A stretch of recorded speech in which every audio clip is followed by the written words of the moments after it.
Hello, everybody. I'm Father David Matz. I am a missionary of the Precious Blood, the Vice Provincial of the Kansas City Province, and I'm here to share a reflection on all that's been going on here in our world today, in our own nation, and in our own lives. During my sabbatical, I had plenty of time to pray and discern. One of my favorite prayers during this time was the prayer of Gasper taking us to the edge. My favorite phrase in that prayer was the part where he said, "Send us forth to fly, Spirit of Gasper, beyond the confinements of our mind to the heart of mystery." For 5 months in confinement on the third floor apartment of our formation house in Chicago, I often gathered with Brother Darrell, and we would sit and ponder future hopes and desires for our missionary congregation. The coronavirus pandemic dictated to me a different type of sabbatical than the one I had planned. And I'm sure many of us can share how our lives have been disrupted, our plans disrupted by the pandemic. But those months were for me not a penance, they were a gift. In our imaginative discussions and prayer life, we were given the time to return to listening again, to encounter again that voice of Jesus and the vision of St. Gasper, the vision of 1,000 tongues to proclaim the merits of the blood of Christ. God encountering us and moving us beyond the confines of our house and disturbing us in our conversations to find new ways, imaginative ways of being missionaries in what is called our new normal. We can easily just let life happen to us. We may feel constrained because of the pandemic, but we can be imaginative and creative as we live into it, like the tapping the wine cellar, the reflections and workshops from our provincial center and our Precious Blood Renewal Center. Like this reflection I'm embarking on with you today. As missionaries of the Precious Blood, like St. Gasper, who in his own last days on earth chose to tirelessly serve those who were suffering from the cholera plague in Rome of 1837, he died because he wore himself out. We too, like him, must rise from our current pandemic to a new normal, a new way of being missionaries who inspire hope for others. In our rethinking and our reimagining, I will borrow from Viktor Frankl's book, Man's Search for Meaning. He was a survivor of Auschwitz and the Holocaust, and his wisdom offers us some hope in our current pandemic.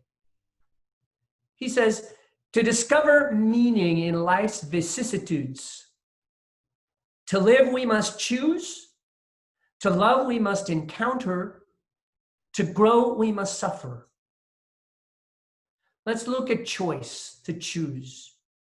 With all that is happening in our world, I can choose to react or to act, to reject or to accept. We all have choices. And in our world, although the protests for justice, Black Lives Matter, the struggle for white privilege, and the violence that continues to plague our society and the pandemic are depicted to us in media and other forms of conversation as death-dealing, the reality is that they are actually advocating for life. And we are missionaries, and we too are called to choose life, not death. Life for all. Encountering. To love, you must encounter. Many of us know about, emphasis, know about what is happening in our world today. But do we actually know a poor person, an imprisoned person? Do we know protesters? Do we know those who are affected by racism, affected by our own white privilege and racist slurs? Do we know someone who is LGBTQ+?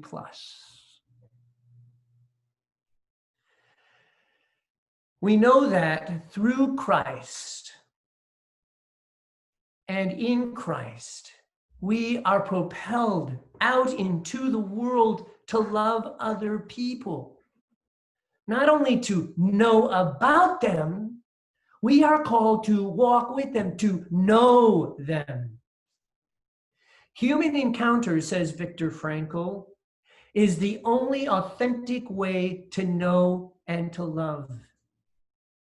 Jesus is that truth for us. Gasper knew it, so do we. Each one of us is dedicated to, bonded in charity, and covenanted to each other in love. But because of our own fear, we are prevented from real encounters with others by the structure and the shape of our lives. This needs to change, and change creatively. To grow, we must suffer.